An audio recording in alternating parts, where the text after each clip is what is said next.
Sancho, you ready to have a good day, pal? I think it looks like you are. Just don't fuck anything up, okay?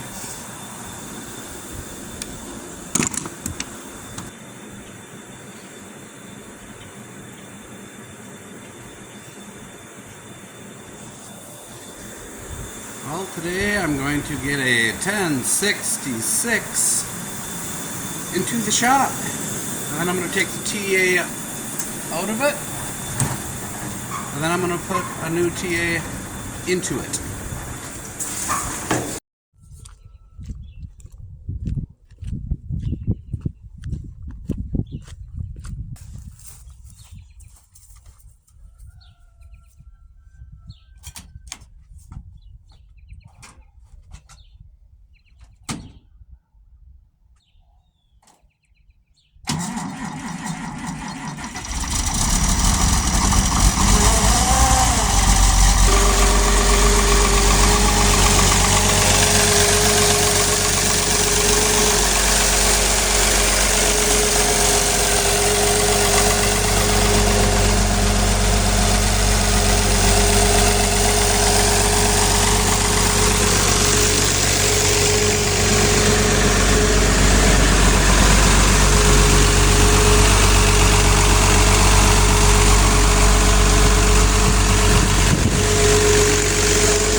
Nice 26 degrees here.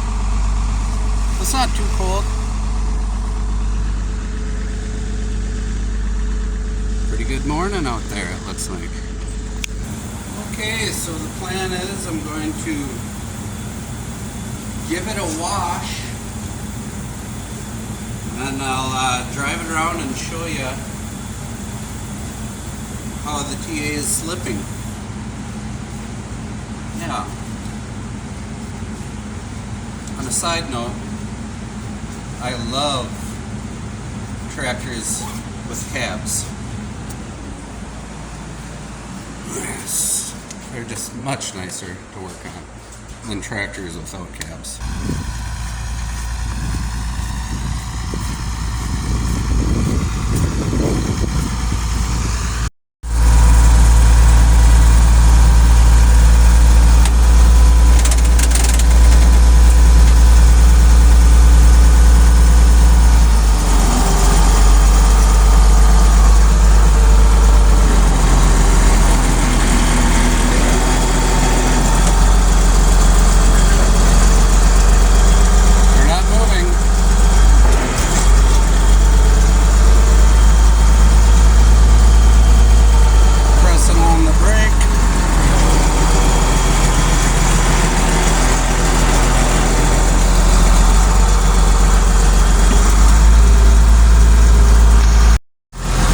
Consider this one a slipper, not the kind you put on your feet.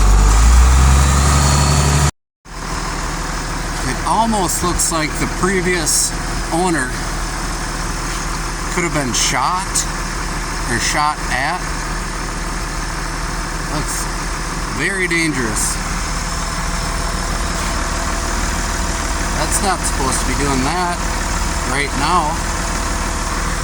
On the 66 series, there's 5/16 bolts with a 1/2 inch size head and 5/16 bolts with a 9/16 side head. The 9/16 are actually a shoulder bolt, and they're supposed to go in the front. That one is 1/2 inch, that one is 1/2 inch, and that one is 1/2 inch. And that one, we don't know about that one. That one's just not there anymore. I'd say overall it is pretty overrated. Sometimes you just gotta put bolts in and go, you know.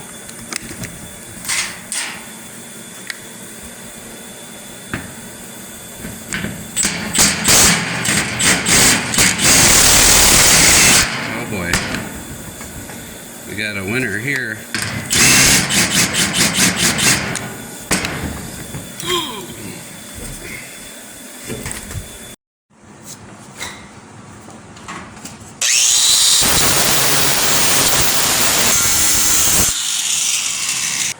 Don't worry, that hurt me as much as it hurt you.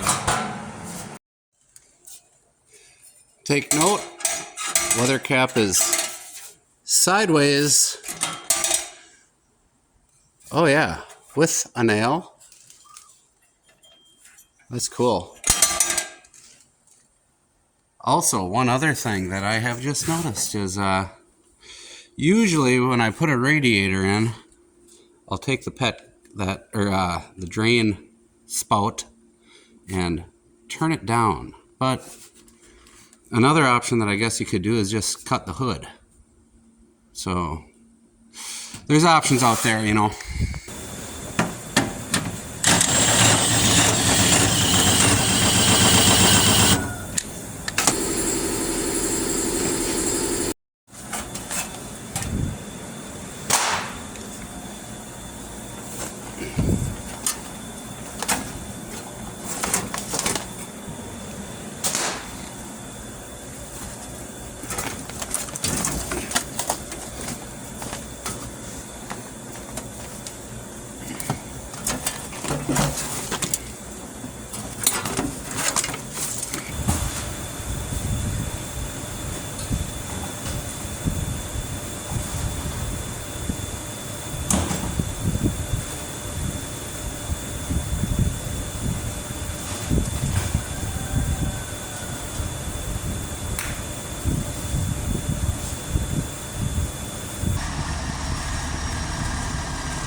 We are back in the shop.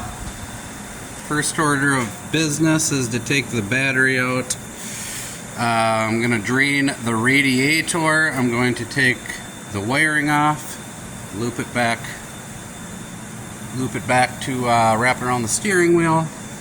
I'm going to take that line off. I'm going to take the fuel tank lines off on the other side. What else am I going to do?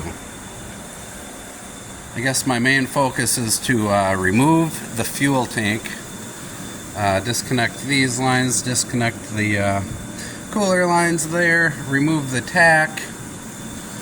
Shucks, what else?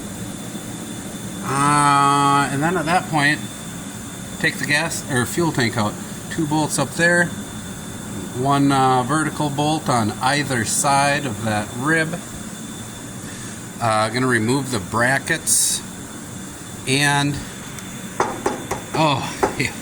yeah, luckily the fuel tank is plumb full, so that just makes it way easier to remove when they're just plumb full. So next, when I come back, the tank will be gone, amongst many other things. Probably gonna get these headbangers out of here too. And I will also drain the oil, because that'll be good. The last spill I had was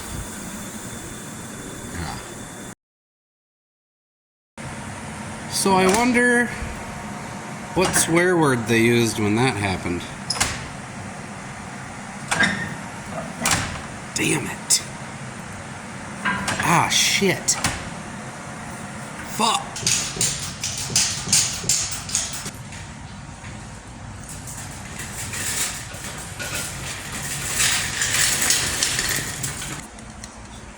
Here's a, maybe a little tip.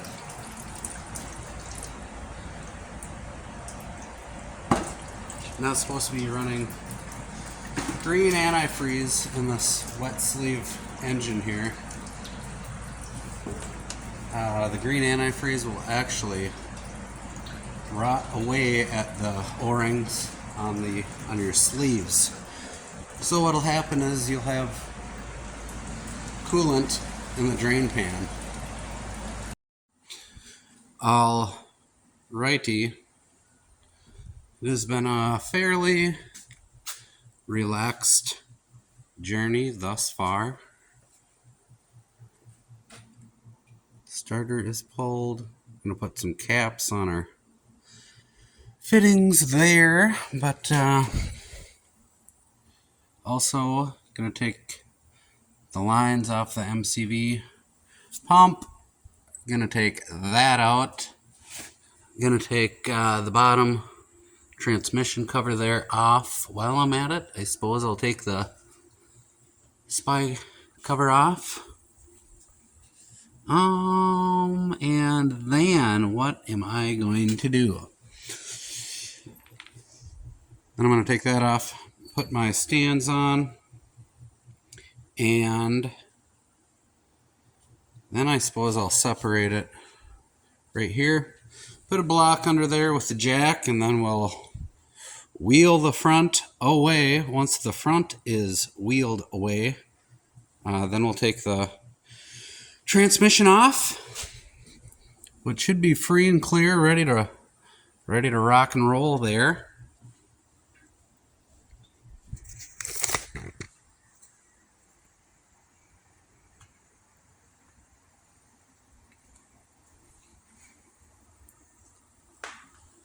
Lots of airspace on this one. It's pretty good. Got my cab stand on either side.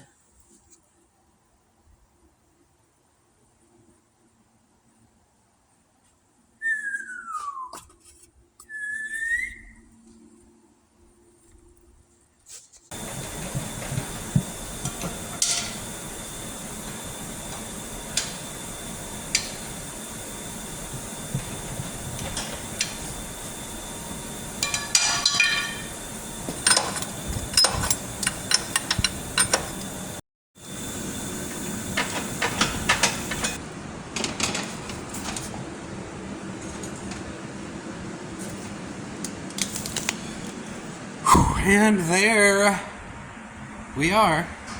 Oh, that's where the resistance was coming from. Air hose management was the flaw. I think, yeah, lots of different things going on there. So, yeah, I do know there was a puddle when I had it parked outside, right about in that location. And I'm sure it was coming from the PTO drive gear seal. You're supposed to put those seals in at a certain depth, and if you just bottom the seals out, it will leak every time. The clutch or the pressure plate looks nice and shiny. That would just be because it's full of oil. Usually this housing is just caked in blackness, but looks pretty clean due to the oil leak, I'm sure. But now I'm going to send that in that direction, get it out of the way, and then I'm gonna yank the transmission out. Could use a cherry picker, or I could use the transmission jack. Time will tell on what I decide to do. There's our friend, the fuel tank.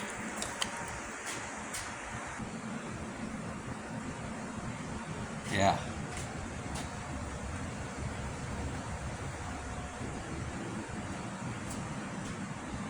Maybe someday I won't make as much of a mess.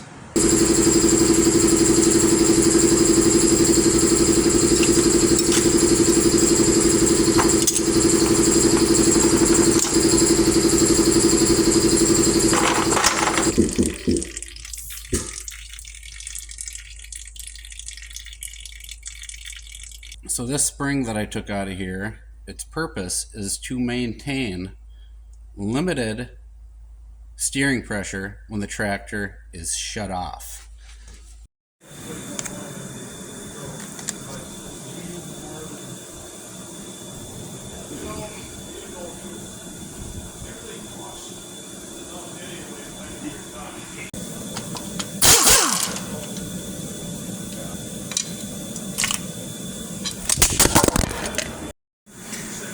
Well, the tripod is now dead. I think that was the last tumble.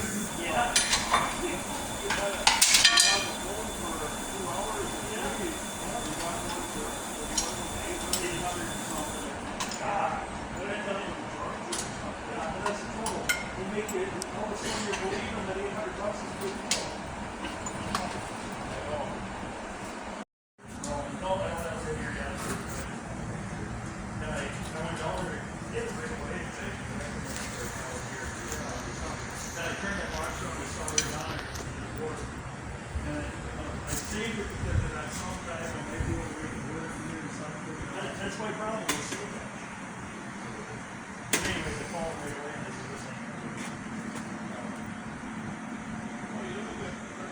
Yeah. Maybe it's all, I don't know nothing.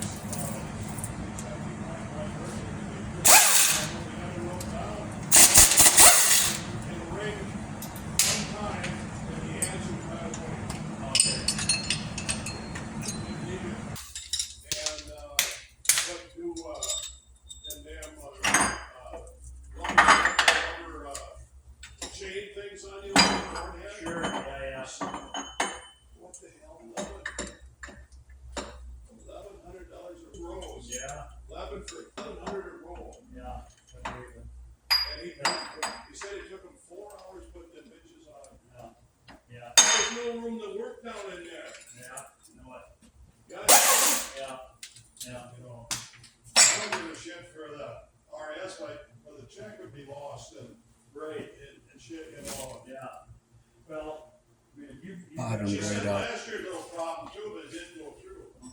So I just bent that lock washer back, and you can see somebody got very serious trying to take a chisel and lock the nut to the counter shaft, and that's how tight it is. So there you go. That's how well that works. It doesn't work very well.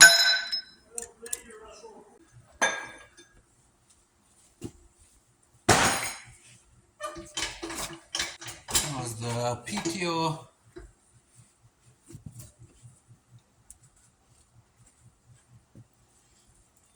That was the PTO driven gear. It's got to come out the bottom.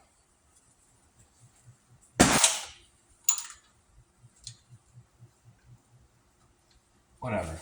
That's not that important. Is it? Okay. Well, let's bop that out of there. That was an old shift shaft. Got our puck / driver. Either or.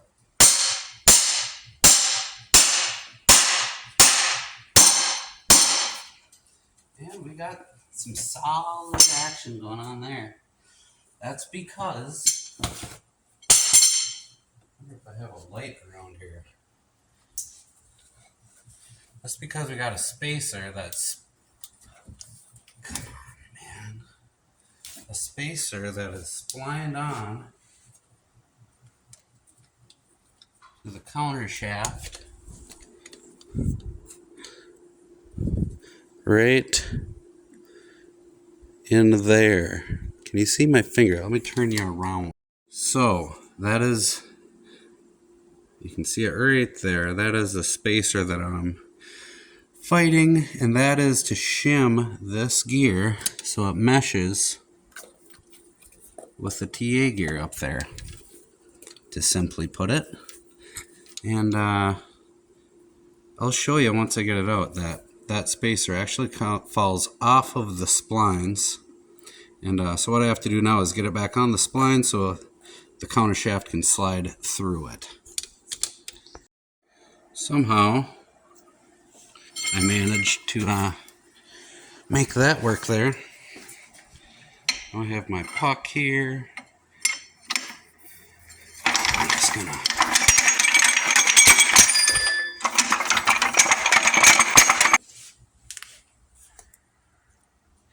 ever since I started taking videos with this tripod, it's just been a battle. I'm kind of sick of it. And today I fell over and broke, which I don't think is that bad of a thing. So I might be getting an updated tripod eventually.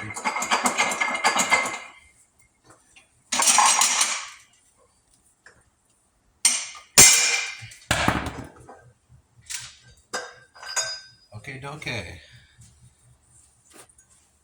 Here's our counter shaft, of course.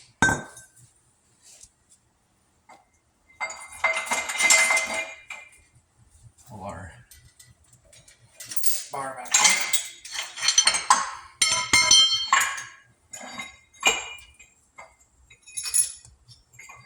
I think somebody was talking in the comments about working on a suspended load and the dangers of it. And yeah, it's not a good idea. Probably shouldn't do it. But the thing is that I'm doing it. So here's that spacer. And what happens is it slides off here, comes off of the splines, then you try to shove it through and she gets caught until you can line her back up. And this is the TA gear that will not be going back in, because when you get a new TA, that gear comes with it, so it meshes correctly with the new TA.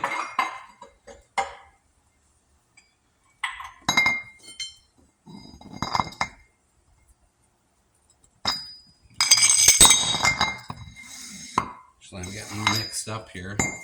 It's actually supposed to go in. And this one.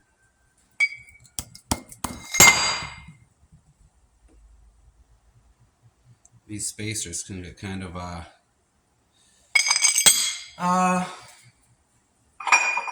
worn out from too much stress on the counter shaft.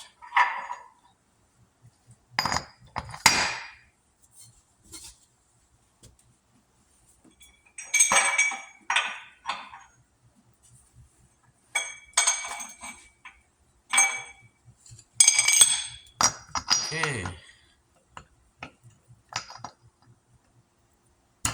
Next, we're going to take out the TA.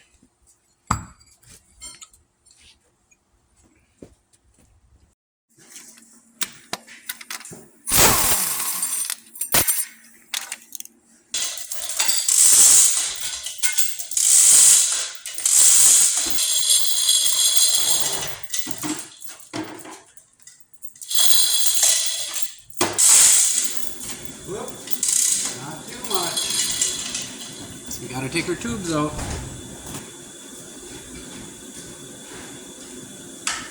These are our lube tubes.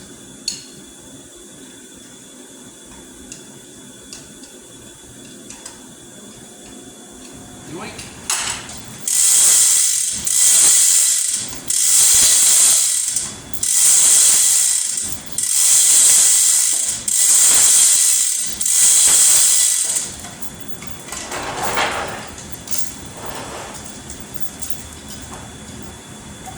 Here's our quill.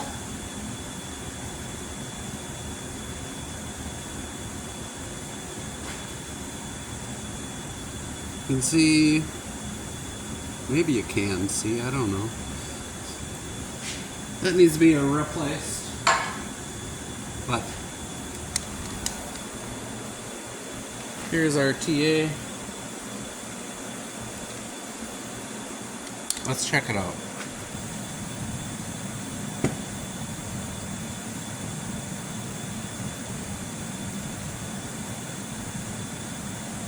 So this here actually is a heavy duty TA. Has 4 discs down there.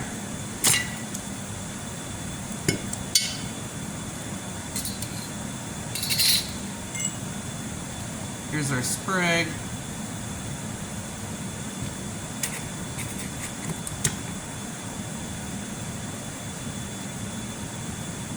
Oh yeah.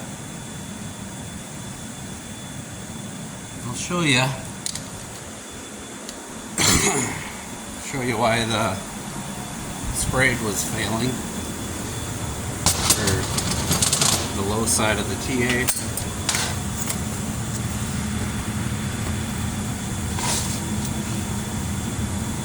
So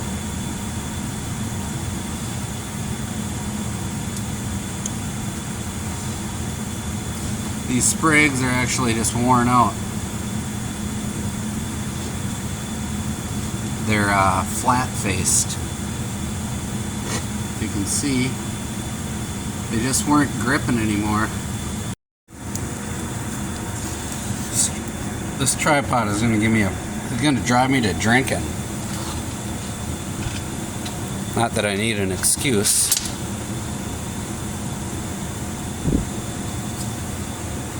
Yeah, let's see here.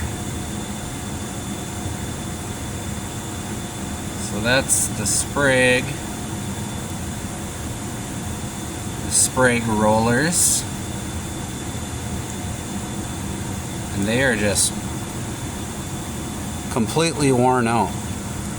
And then that's not supposed to be like that. Let's take it all apart.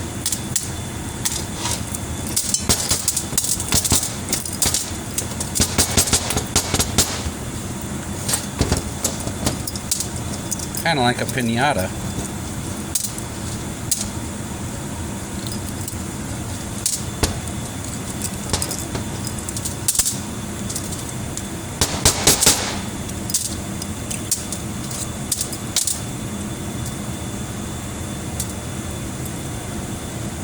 Oh, there's broken pieces.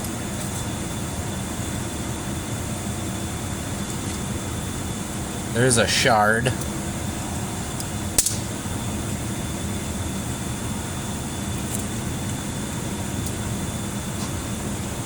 That ain't supposed to be like that.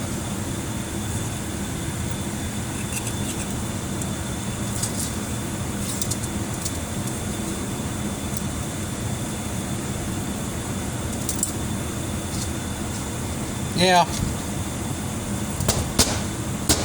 There's more stuff in there. But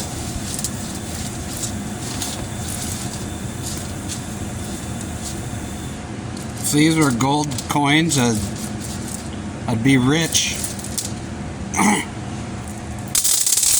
But if they were gold coins, whew, see you later.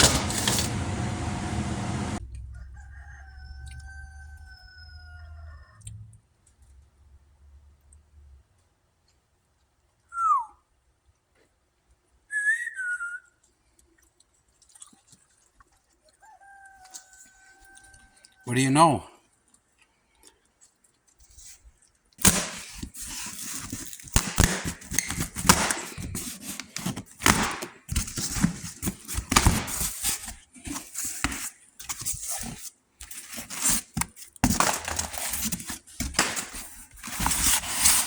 There's our new TA.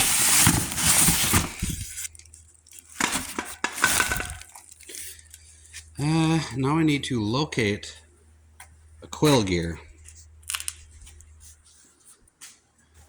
Who knows where one of those are? Welcome to the bench. I'm going to switch out this TA or coil gear quickly.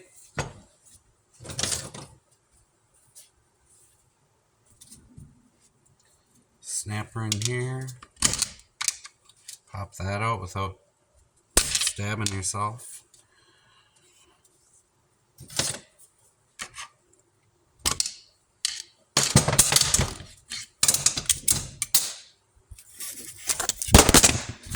Yeah, this tripod I have is awesome. We get along real well.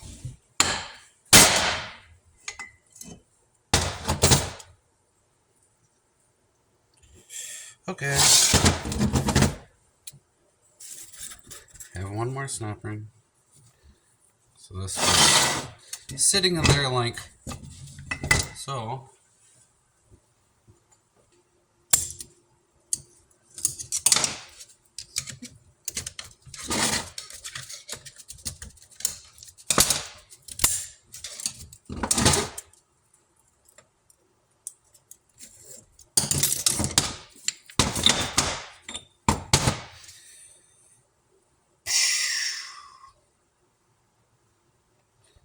That was not supposed to just slide off of there like that, but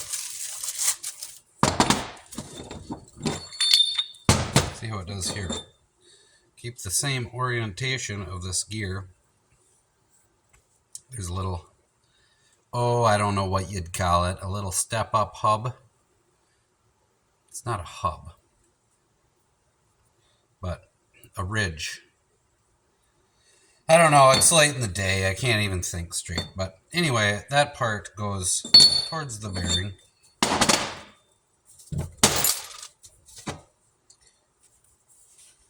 Yeah, that'll be okay.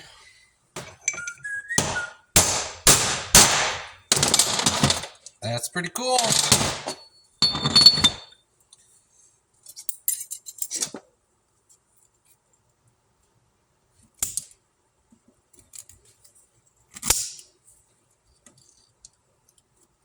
Guarantee you, at one point in time, one of those gears was installed backwards. Who knows? Probably by me.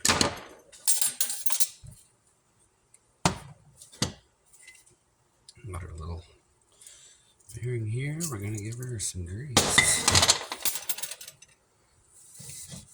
She looks pretty spiffy to me.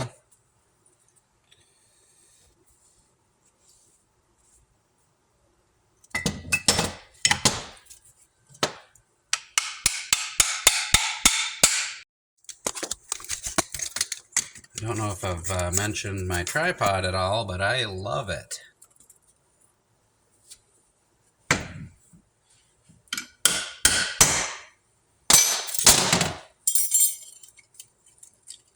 Put our snap ring in.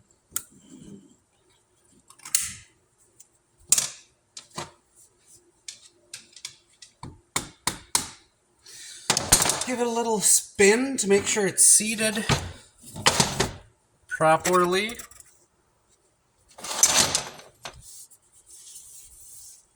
Okay.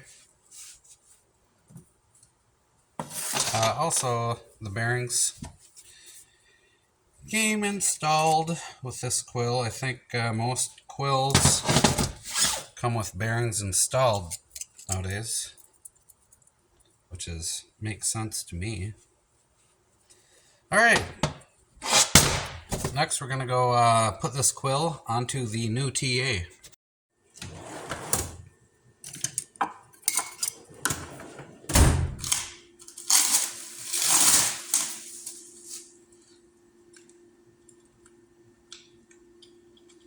I'm gonna line up the discuses here so my quill can slide in.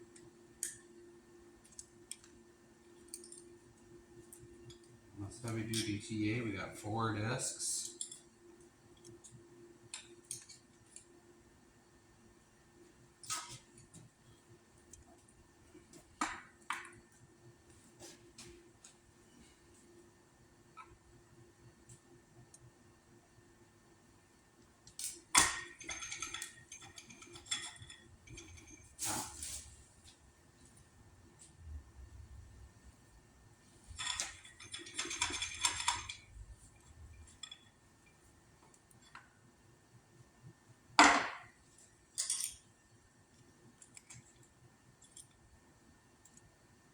close.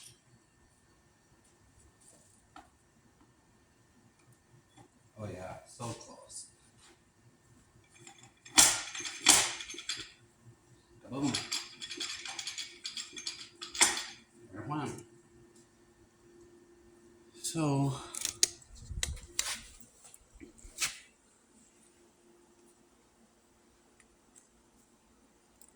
I know that my lighting and my camera work is very good, but you'll kind of know if it's down all the way. I'll just say that. Okay. Fuck. Yikes. Love this tripod here. It's always been very good to me. I'm going to take this 5/16 bolt with some big ass washers on it. That's going to hold the quill to the TA so it doesn't come apart on me.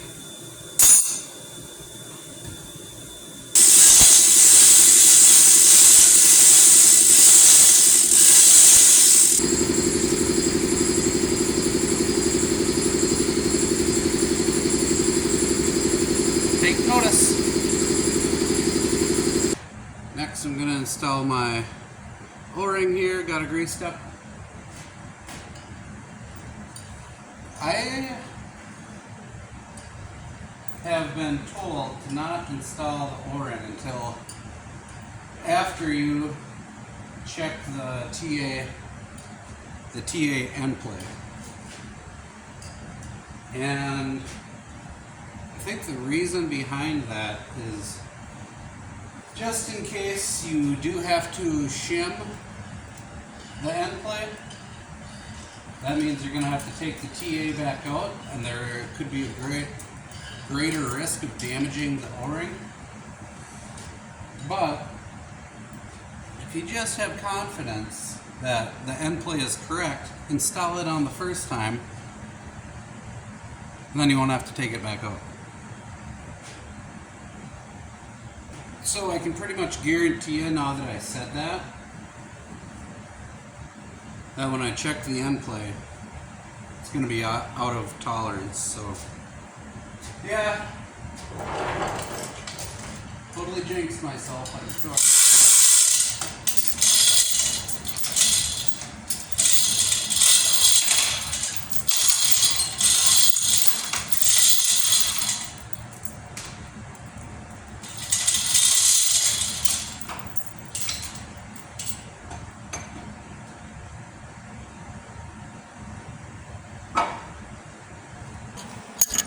Line up our holes here, and then we're gonna put 1, 2, or 3 bolts in on this end.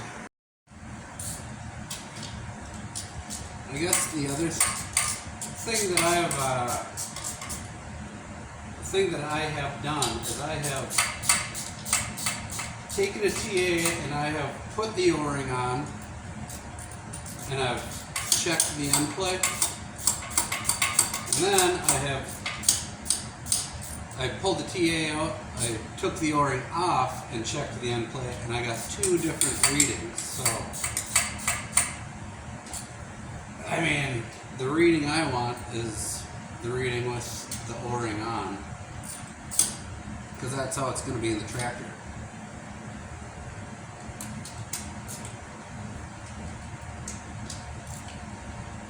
I don't think there is too much of a difference, but there is enough to make me install them with the O-ring on. Okay. Also, when you're tightening up, or if you find yourself tightening up your TA bolts here, I wouldn't just ram them in with an impact. You want to make sure that your quill housing, the housing that I just installed, right here, you want to make sure that there's some movement there. which there is. So we're good. Now I'm going to give her the old flippy, the old spin.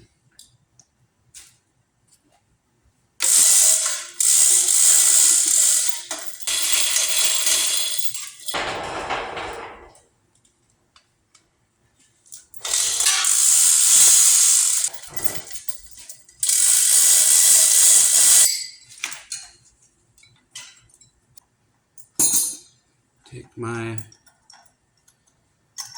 quill holder bolt out. Get out my dial indicator. Okay, so I took my bolt out. Now I cannot turn my quill gear housing.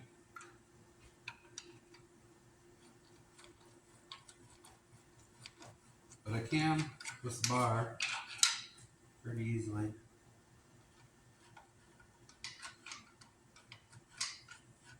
Now it is spinning. Yep.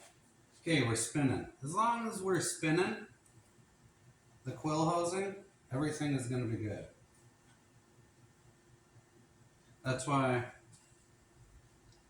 you just don't want to ram the TA bolts in with an impact, because what you're going to be doing is binding the quill to the TA, and you're going to be smashing them together. You're going to be smashing the quill into the TA, and if I was super tight and I was not able to turn the quill like that, there's actually a 30 thousandths shim inside of the new TA that I would have to take out. And I have never had to do that before, so I wouldn't know. I wouldn't know what to do.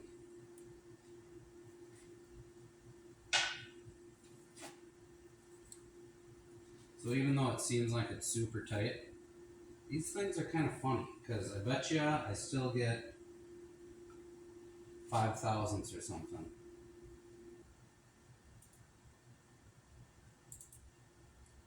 There she's moving. We're at 1 thousandths.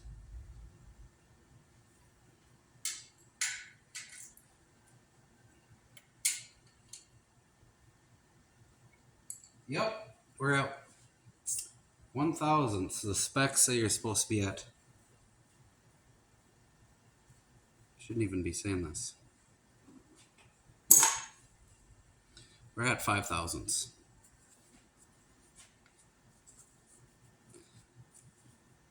Don't ever admit to guilt.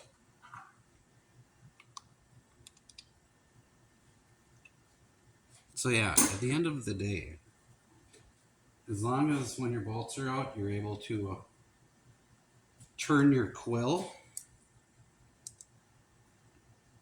you're going to be all right. All right. I have scrounged up a gasket set.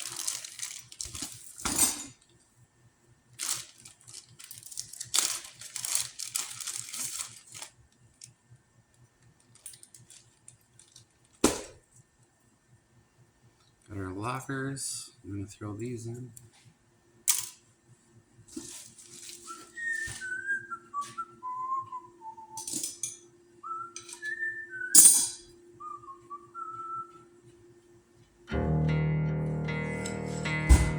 Before I put these in, I'm going to give them a little bend.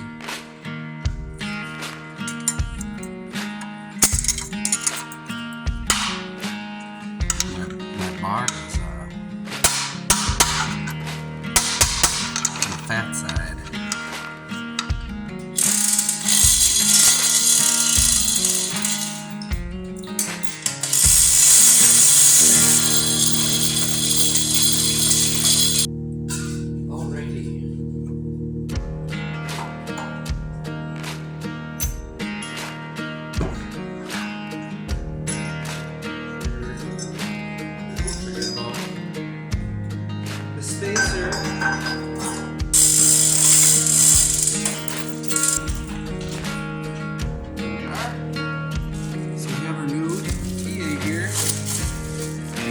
is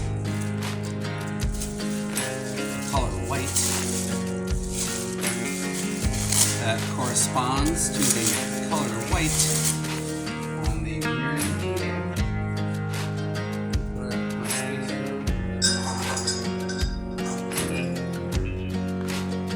It's kind of a trick.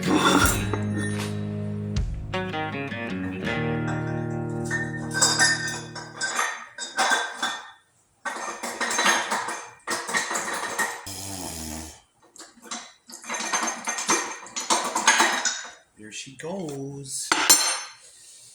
Here's our old TA gear. We are not gonna put that back in because the one that came with the TA is the one that has to go in because it is a matched set. Okay. This gear. Gonna put this gear, the direct drive, transmission, brake gear. Then we're gonna put our spacer in.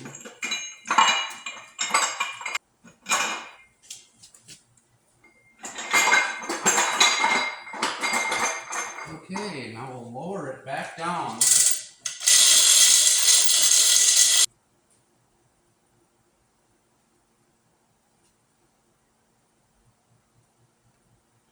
I'm gonna put everything together that came out of here like this spacer, but I can tell it's very beat up.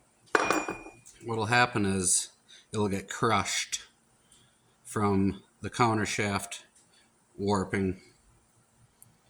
So, and it won't be able to suck everything tight together.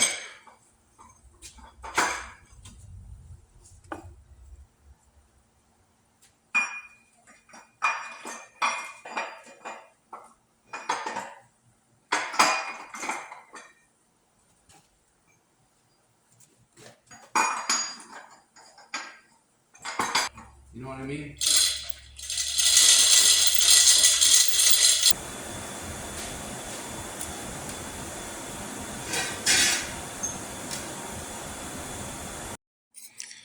Alrighty.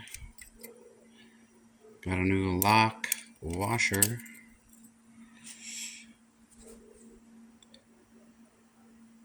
Gonna put some red Loctite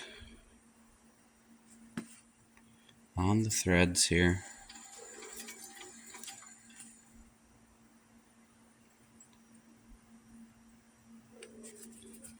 Maybe.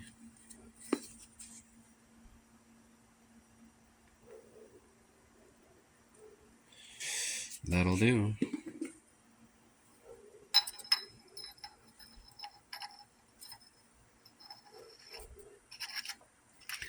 All right, now we're going to throw an impact on it and crank it down. I have tightened up the nut. I have set the lock washer. Next, I'm going to put the top gears back in. Here's what the inside looks like currently.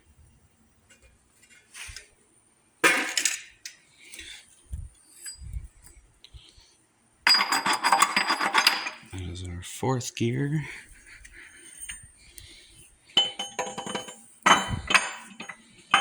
Kaboom.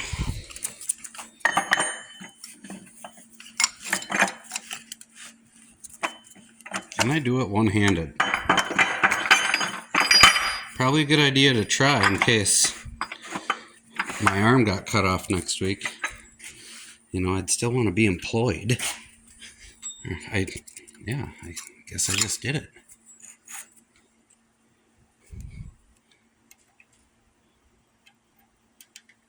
They might cut my pay.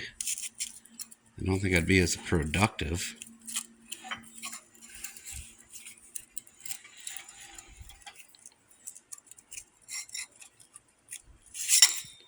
Okay, well, yeah, I'm going to use two hands now. Alrighty. Things spin. things gears mesh, and I think we're gonna call her a day.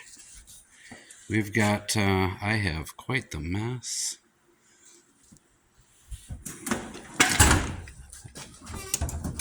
I think I'm just gonna clean up tomorrow morning.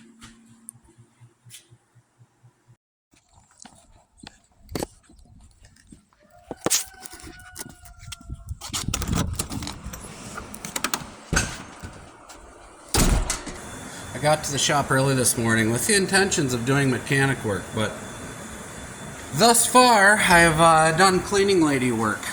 I've been cleaning the shop. I've been instructed to take a picture for the Red Power magazine, so I'm going to take a picture of the 1456 and the 1066, and yeah, it doesn't look like I've been cleaning, but I swear I have.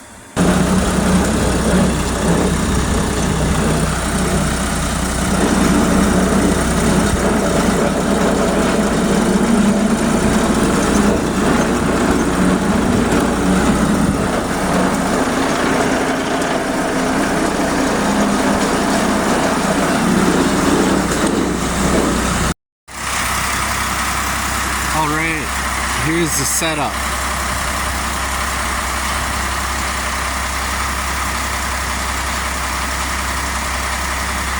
Boom. That's good enough for us.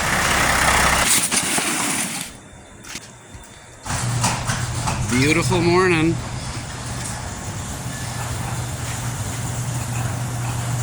It's my sweet ride down there.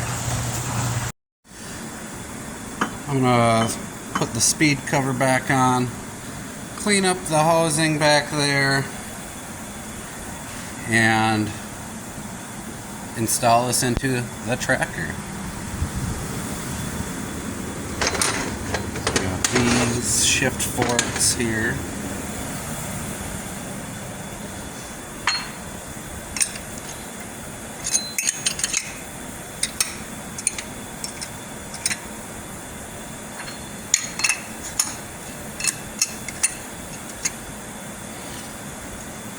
They kind of go like so. And in the new kit, or in the kit, there are new screws. These are Phillip head screws, and I don't like using them. I always break the tops off just because they're weak right at the neck there, and it's very evident that some of these bolts are stronger than other bolts, and the ones that come in the kit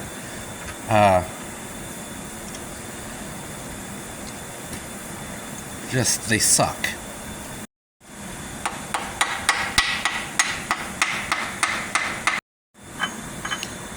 We got neutral. We got first. That's second.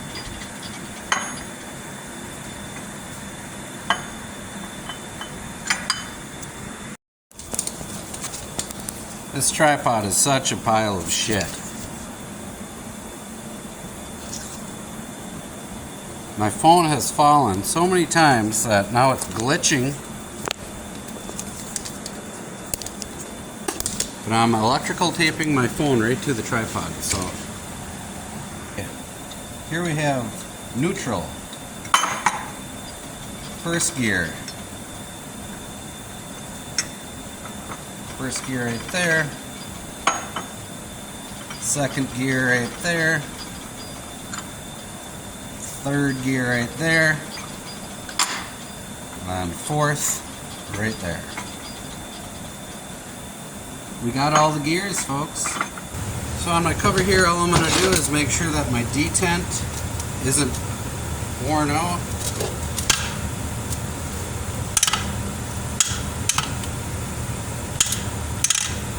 She snaps pretty good, I'd say. One thing I do see is this coupler here. There's a pin that goes through it, and there's that much movement in it because that pin is worn out, or the coupler is worn out, or that shaft is worn out. So even though right there it doesn't seem like it's much slop, by the time it goes from here up to your lever, I mean, that little 1/8 of an inch could add up to 1/2 inch to 3/4 of an inch by the time it gets to your lever. So what I'm going to do is I'm going to take that pin out, try to just drive a new pin in and see if that tightens it up.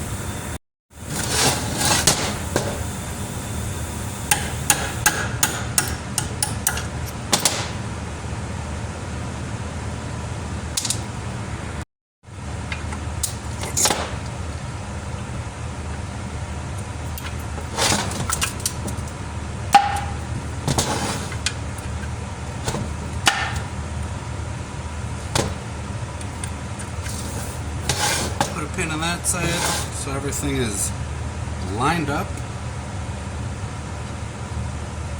Let's see.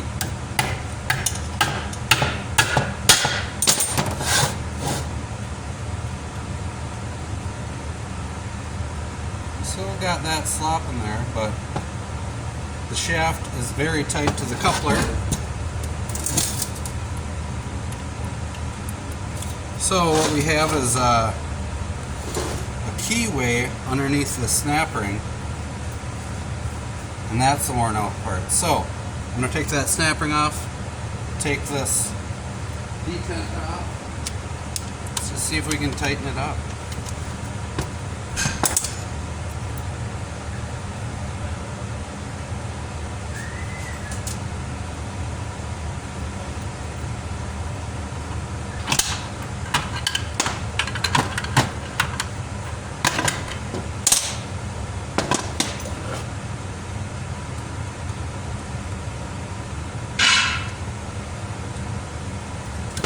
Holy shit, it's Kenneth Schmidt. Huh? You sure is. You filming? Am I interrupting you? Do you see that you were in one of my videos? What's that? Do you see it on YouTube? You're on YouTube now? Oh.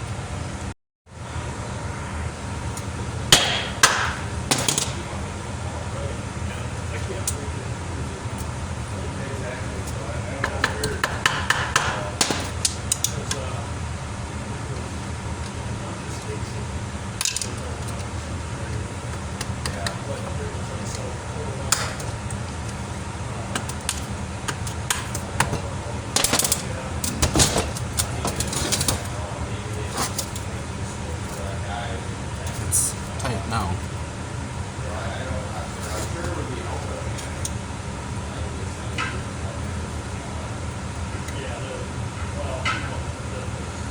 Zero movement.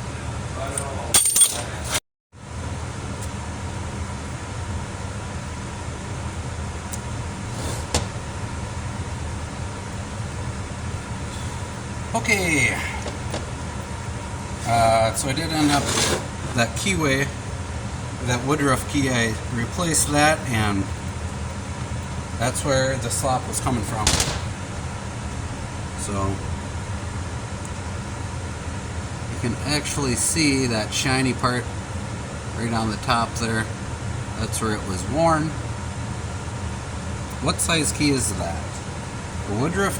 That is a Woodruff key number 10 of 5/32 by 7/8. This is how I do this.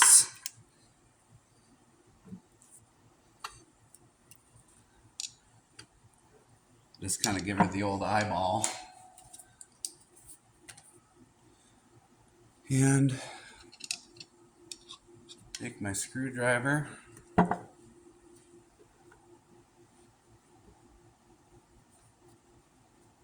And line everything up where she needs to go. Also, you should put grease on your rollers.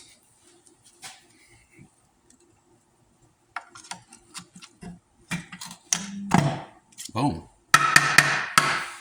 Voila.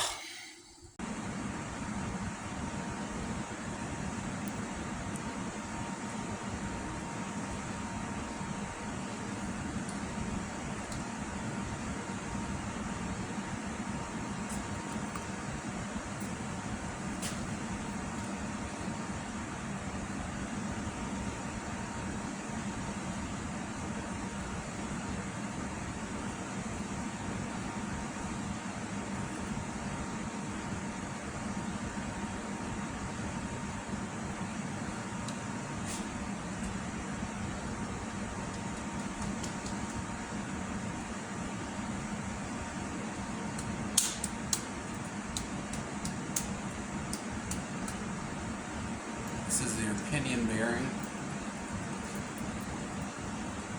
And sometimes when you're putting the transmission back on, that bearing will catch on. So that bearing rides in this basket here, and sometimes the rollers of the bearing, when you're installing it, will catch on that basket, and it will damage the bearing. So sometimes guys will put a rubber binder on there, and I've done that also, but I can usually feel if that bearing is, the rollers on the bearing are getting kind of loose, and if they are, then I'll put a rubber binder on. But this one feels good, so ain't gonna monkey with it. And sometimes you just gotta have faith.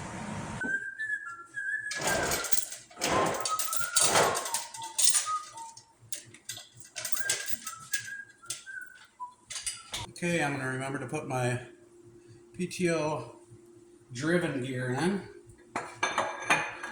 which does come at a surprise to me.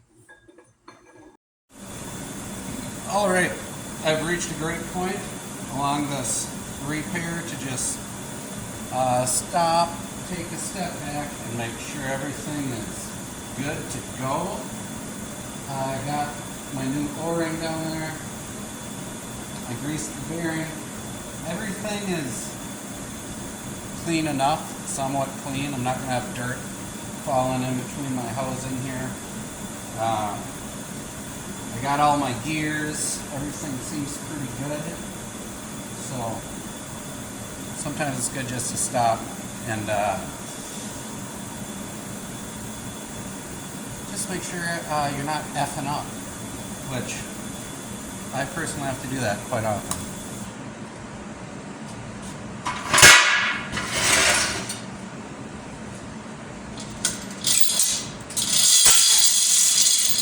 Good to go.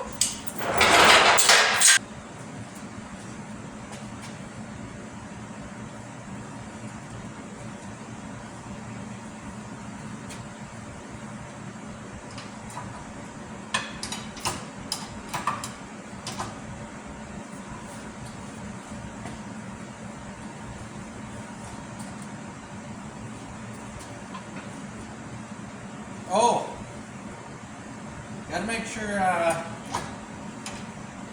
your hydraulic jack. Gotta make sure your knobs are tight,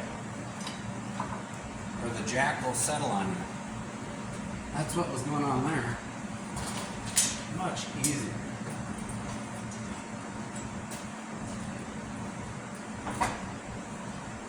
All right. Now you can come over yonder. Show you what we got going on here.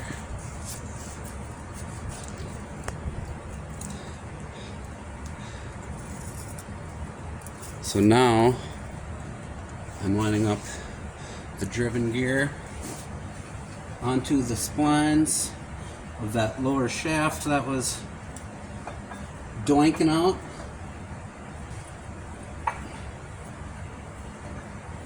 Once we get her on, it's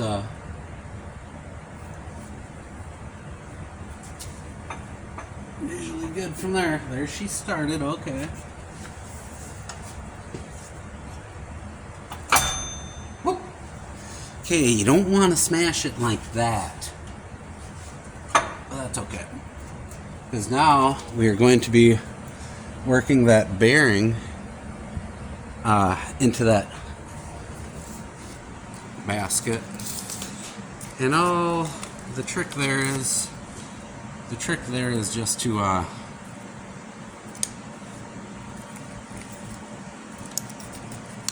get everything halfway lined up straight. I swear I'm gonna make a video of me smashing this tripod just for my own personal viewing pleasure. Okay.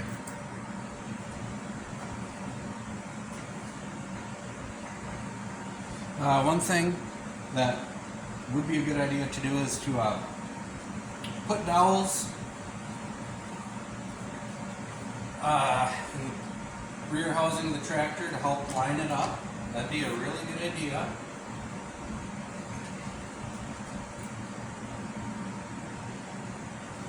The thing is, though, you can kind of just eyeball it.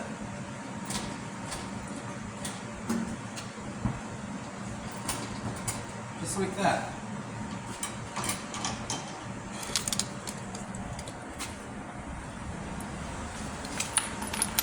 Really not too difficult.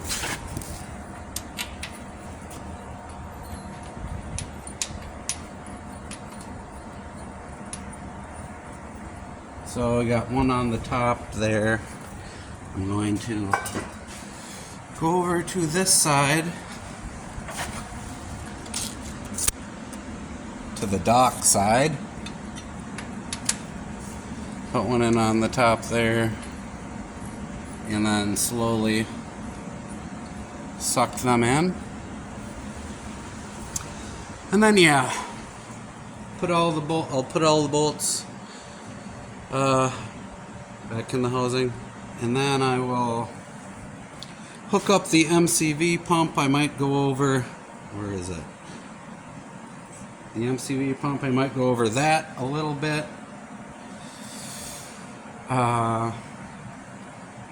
And then I'll put the lower transmission brake cover on. I'm sure I'll take a little shot of that.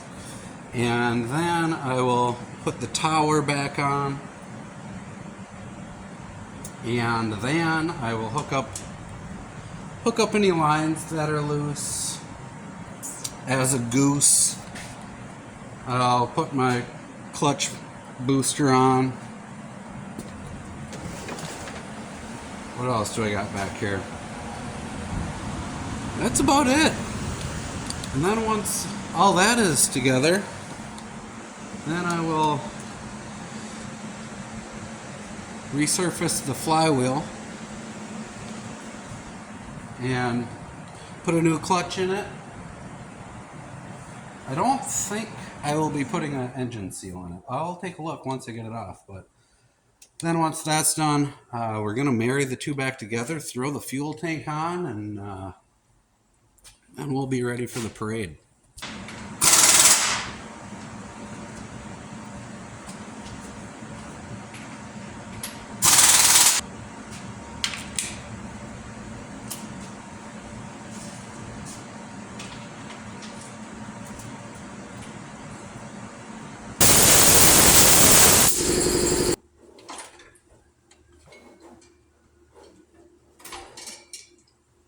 I'm getting ready to put my MCV pump on. I'm replacing the gasket, of course.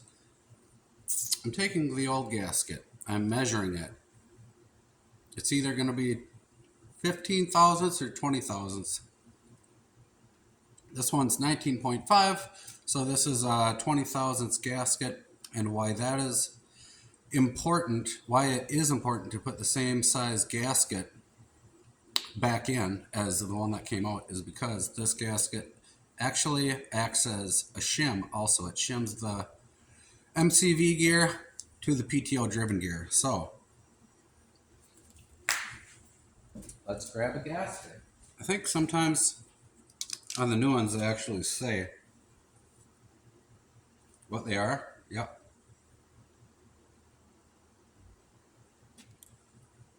So that one there says 20. And I'm sure this one is 15. So we're just going to put this back, the 15 back in the box, and forget about it.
right, the MCV is on.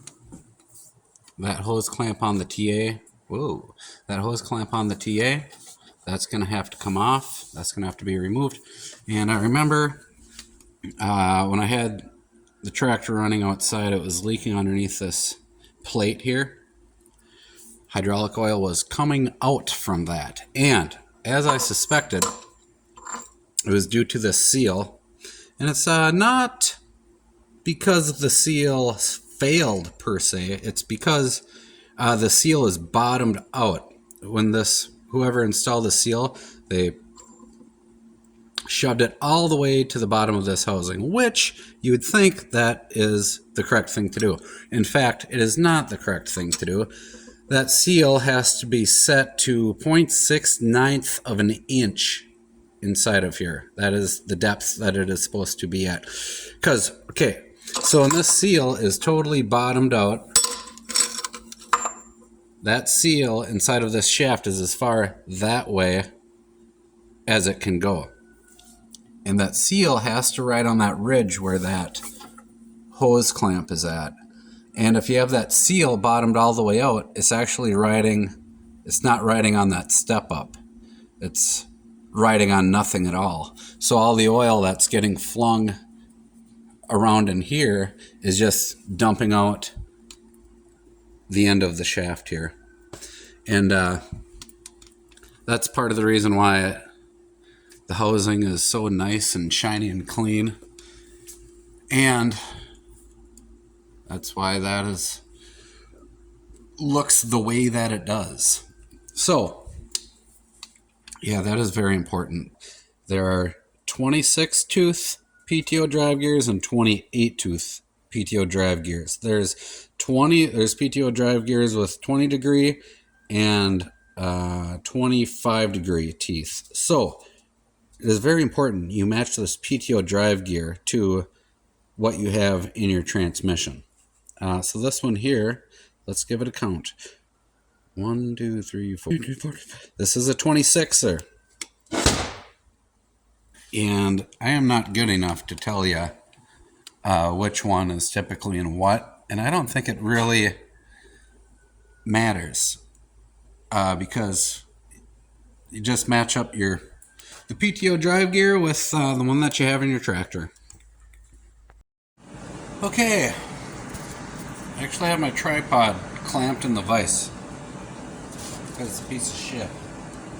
But I've scrounged up PTO drive gear. I actually have a seal setter set to the correct depth.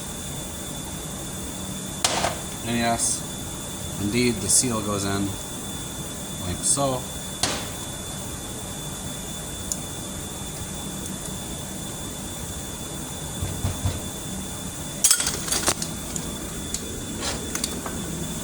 We'll come over to the press over here.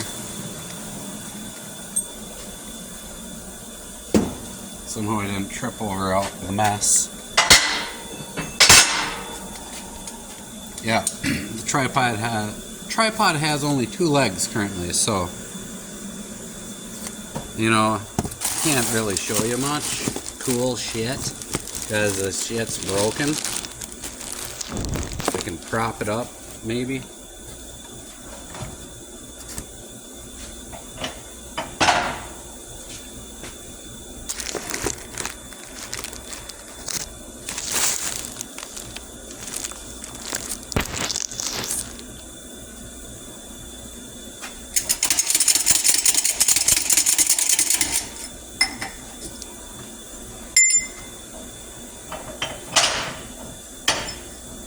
Whenever you use a press like this, make sure to loosen up the jack so it goes back up. You'll help out the next guy.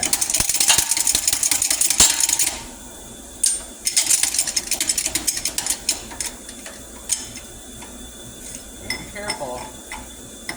It's not going in right.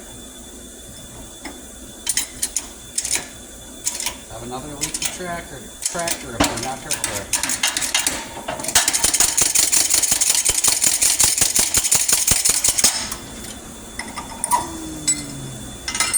See? Loosen her, she goes back up. The next guy that comes, it's going to be ready for him. Take notes.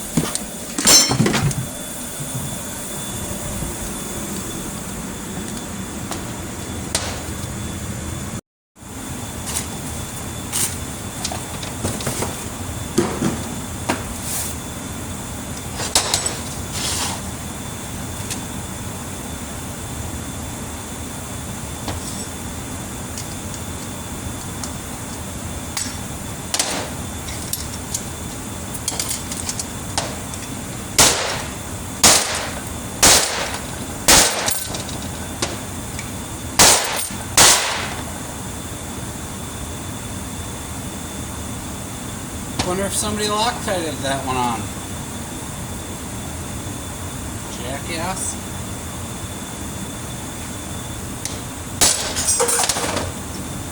What the hell was that?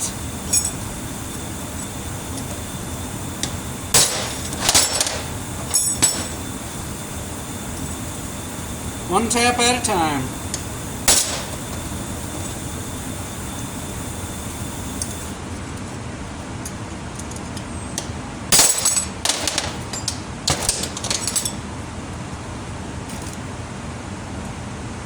No Loctite, but it was on there as if it did have Loctite.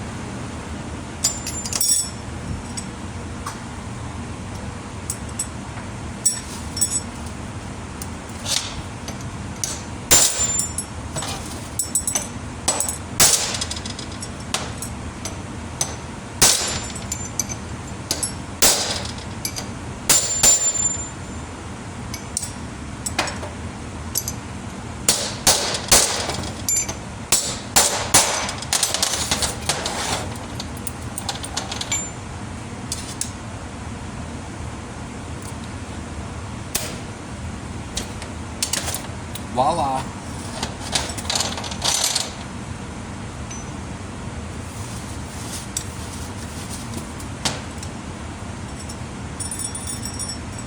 Woo.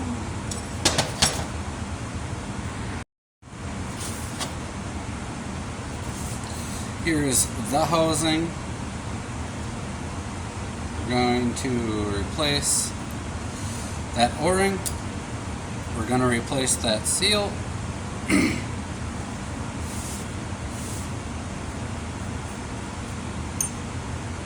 Just take a rounded chisel, bend it in, stick a screwdriver in from that end and pop it out.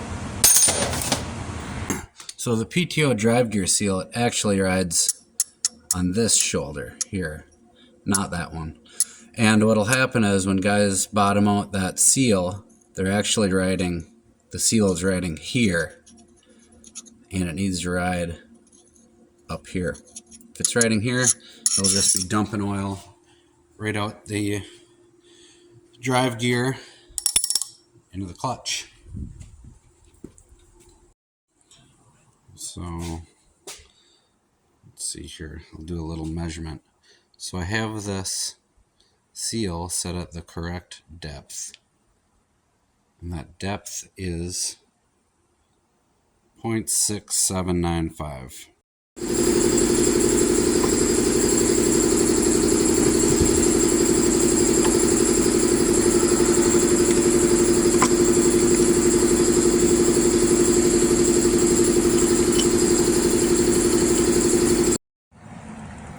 Alright, I'm getting ready to put this cap back on. This is the only shim that came out, and I'm just going to put that same shim back in. There is two different size O-rings here. They are square O-rings. One O-ring is smaller, one O-ring is bigger. Both are included in the kit. Just match up the correct size O-ring and use that one. Another note is these bolt holes here, they go clear through. They're drilled all the way through to the other side. So the bolts that are meant for those holes are these right here. If you can see, there's like a nylon pellet in the bolt in each one of these, and that aids in sealing the hole shut. It looks like these bolts here, they have a indentation in the head. So if you're doing this, you might as well put the correct bolts back in the correct hole.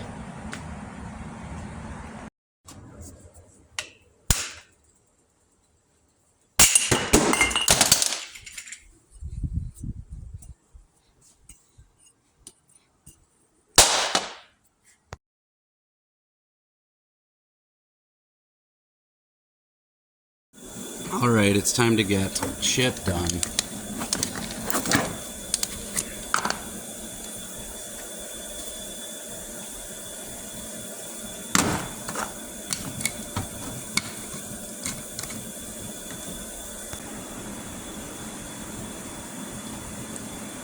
It's kind of like a Mountain Dew, but it just doesn't taste as good. Ooh.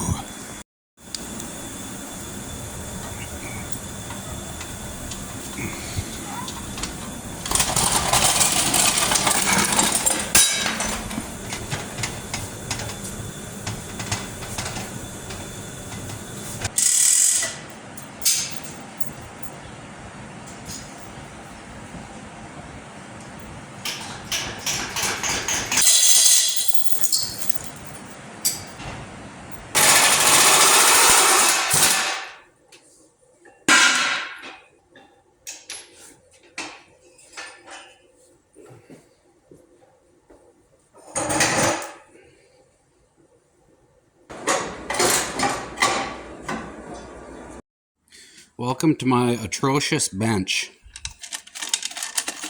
I should probably put stuff away, but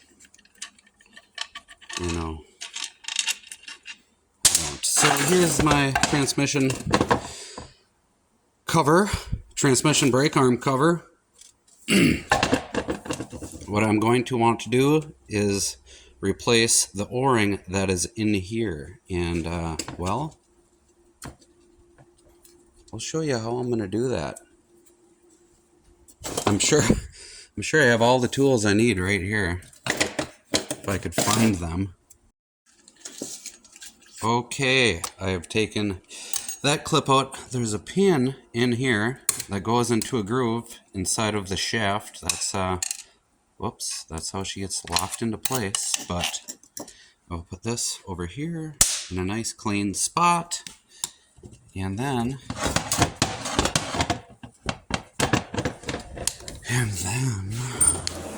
I'll grab a hammer here.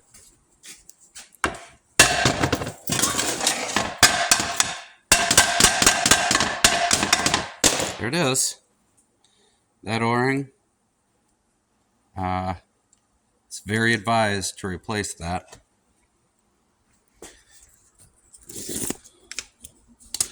Oh, we got the vise here. I swear this tripod is it's the last day that it'll spend on this earth. I swear.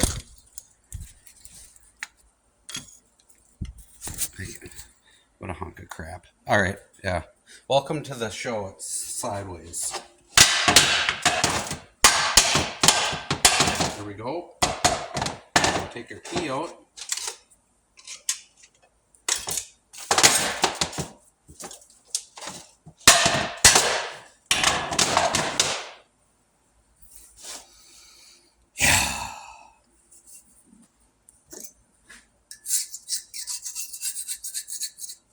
Just put this dirt right on the bench and mix it in with our other stuff we got going on here.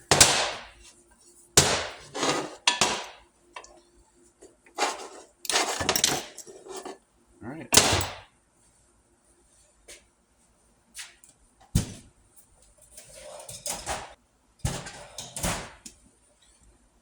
All right, well, I'm gonna clean up here.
Holy shit.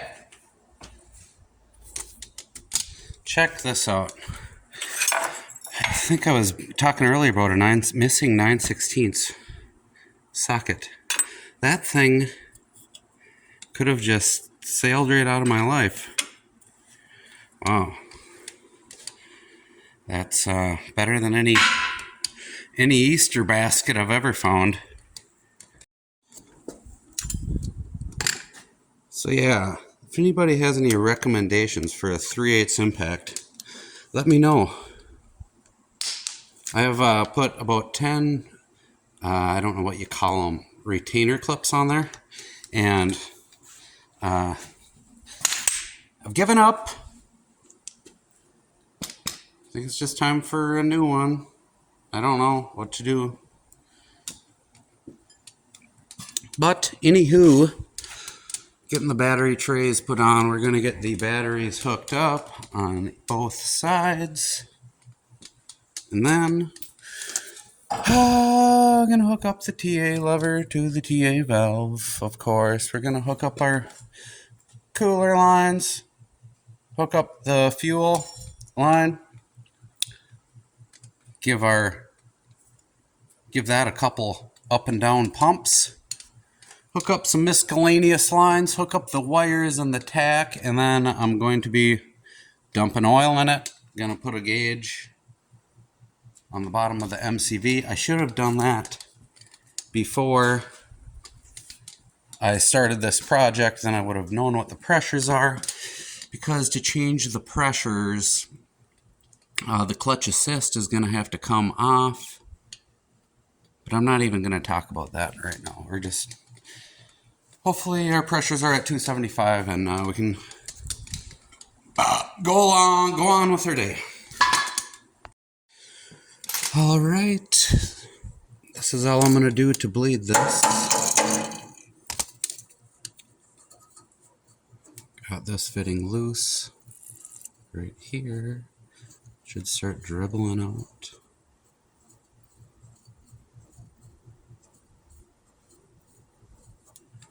Turn that on. All of the way. Full power. Okay. Ooh, how about a light? Yeah. Handy.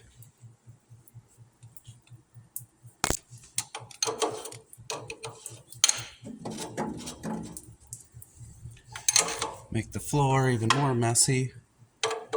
That's good. Make it look like we're doing something.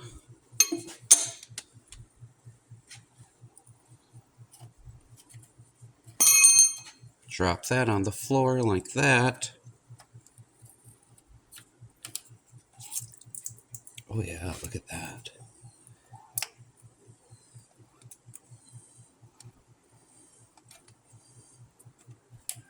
That many pumps. Tighten that back up. Now our cooler lines and the batteries, then some oil. All right. We got a gauge hooked down the bottom of the MCV. Check out the pressure there. We're checking out our lube pressure here. Let's give it a whirl.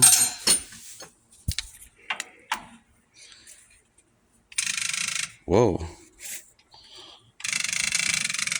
I don't know what's going on there. Not sure what that was about. Okay. Oh my gosh, I might as well just get right in, huh? Woo!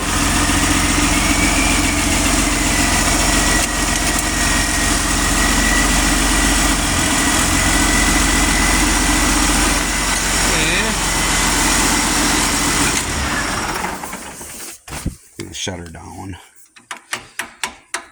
What is going on with my shifting? Okay. Let's give it another whirl.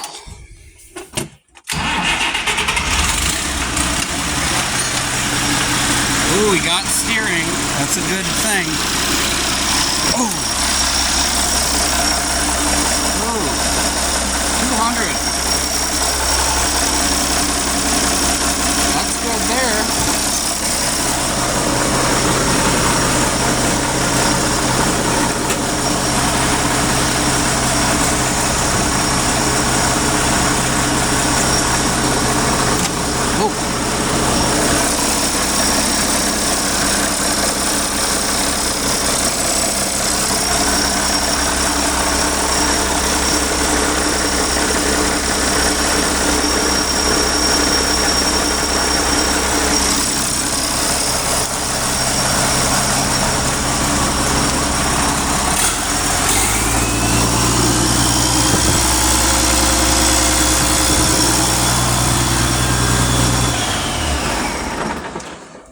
Okay, so she's at about 225 maybe.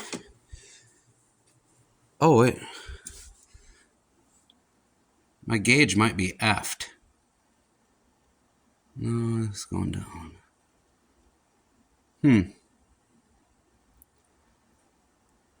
I don't know, but seems like it. Is that gauge good? Yes, it must be. Anyway, the pressures are low, 225. I would like if they were at about 275. That'd be really good, but they're not. So now I get to go up in here, and there's that 7/8 nut above the dump valve here. I take that out. I'm going to take that out and put a spring kit in it. That's why it's good to check pressures before you start a project, especially on a cab tractor like this or an 86 series. But you know what? I didn't do that. But yeah, I've successfully made a total mess of the shop, but